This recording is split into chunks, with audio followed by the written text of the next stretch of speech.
Hello again, and welcome to Week 5's Book Critiques. My name is Sarah Mahalik, and this week I reviewed award-winning books The Giving Tree, Corduroy, Chicka Chicka Boom Boom, The Runaway Bunny, and The Rainbow Fish. My feature book for this week is The Giving Tree.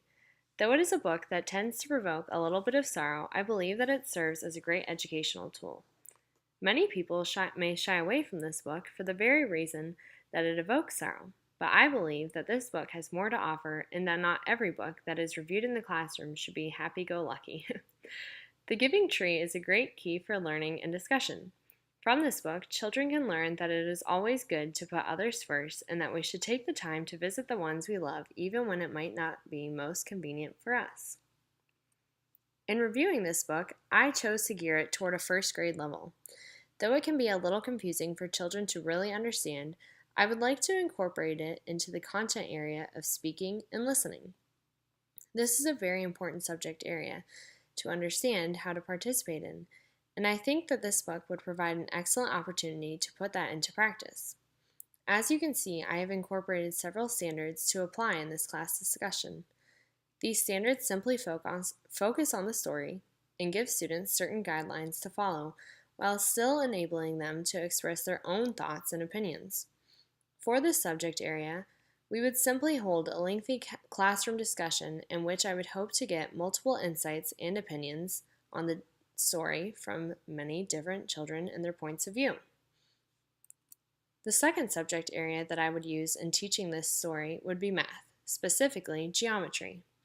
I know that this may seem like a weird choice, but I came up with a very creative way to incorporate it.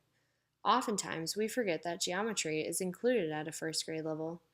Things such as shapes are very relevant to children at this age, though, and should not be forgotten in the classroom. In putting this into practice, I designed a worksheet in which the student would first be given a list of shapes that they would have to name and give a simple definition of. Then, on the second half of the worksheet, they would have to use their imagination to design a picture based on the story of the Giving Tree by making sure to incorporate all of the shapes that were on the previous sheet. I like to incorporate pictures and the idea of drawing into the classroom because I believe that it really helps to engage the students, what kid doesn't like to draw, while also helping to keep their minds engaged and discover new ideas. Drawing also helps to further ingrain basic knowledge into one's mind, thereby assisting students in their ability to recall important facts. The other books that I read this week were some great classic children's books. Corduroy by Don Freeman is a fantastic picture book that draws attention to a lonely teddy bear who simply wants to be loved by a child. This book brings about a sense of adventure as Corduroy sets off to find something important. The Runaway Bunny by Margaret Wise Brown serves as a great reminder to children of the importance of love, especially the love of a mother. It is a very detailed and engaging picture book. The Rainbow Fish, which was always a favorite of mine as a child, as I was always fascinated by the fantastic shiny scales that play a huge part in the story. This story teaches the importance of charity and the joy that can come from it.